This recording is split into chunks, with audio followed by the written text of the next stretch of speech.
Everyone wants a piece of the pastor. Hey, can I have some of your wisdom? How about some of your advice? How about just a little piece of your mind? Everyone wants a piece of the pastor. The real challenge for pastors today is being able to balance dedication to work along with time and love at home for his family. See, I've been a pastor's kid for a while, and there's been many times where my dad has been late coming home to work or late to one of us kids' sporting events because something came up at work. Throughout all the years of seemingly constant interruptions, I've seen that he maintains a godly balance of passion for work along with time and love at home for his family.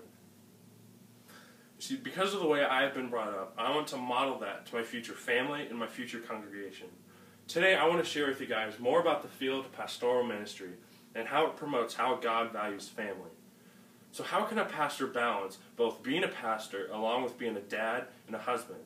First, I'm going to share with you guys what I believe a pastor's priorities should be, along with results of when they're accurately maintained and when they are not accurately maintained. Lastly, because of the way I've been brought up, I'm going to share how I plan to model my future priorities in the same way. An important aspect of pastoral ministry in regards to family is maintaining your godly priorities. Thomas Askell, Executive Director of Founders Ministries, said that pastors should intentionally carve out time in their schedules for their family and guard it scrupulously. My dad once told me that if you have anything planned as a family, everything at work comes second. You would have to tell them, sorry, I already have an appointment. Everything in regards to family is top priority.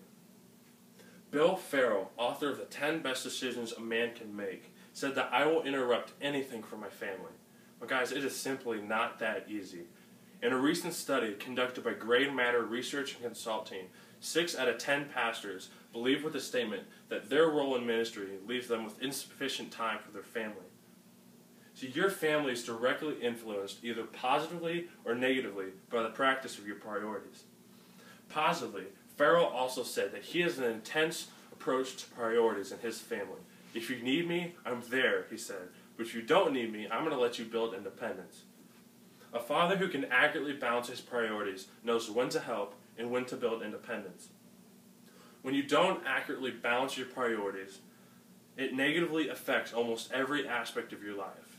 50% of pastors' marriages end in divorce.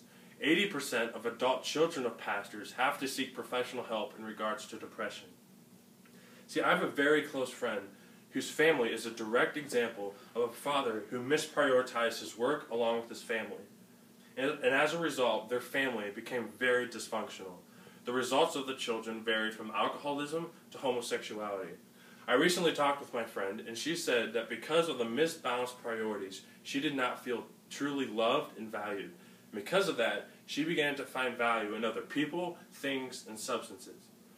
Her mom said that she wanted to yield to him as a spiritual head of the family, but because he did not balance his priorities, he did not fulfill that act of leadership. And she began to doubt and feel as if she had no security, no covering. Growing up under the positive influence that I have, I am going to strive to model my future family and congregation in the way that God desires. 14% of pastors are themselves the son of a pastor. I have been blessed to have been brought up in a way that ministry seems appealing for me to go into. As a father, if I cannot control my family and such neglect characterizes my life, 1 Timothy 3, 4 through 5 disqualifies me from my role in ministry. If I cannot control my family, how can I control my congregation? I want to go into full-time ministry because I want to help impact and change the lives of people for Christ. Ministry is appealing to me because I have discovered that meeting the needs of people does not have to interfere with meeting the needs of your family. I am so incredibly grateful for the way in which I have been brought up. I am going to strive to model my ministry and family according to the way that God desires. Maintaining godly priorities in your life will never come overnight. It takes years and years of consulting with God and seeking what He wants for your life. Farrell also added that seeking God's will is like looking up the side of a mountain, with the path switching back and forth. You never see the very top of the mountain. You just see the end of the first path. If you were to run both a successful ministry and family, it takes a lot of consulting with God. See, my dad is not perfect. He'll be the first one to tell you that. But I have seen that meeting the needs of people does not have to interfere with meeting the needs of his family. I've seen that demonstrated for 18 years, and that is part of the reason why I want to go into pastoral ministry.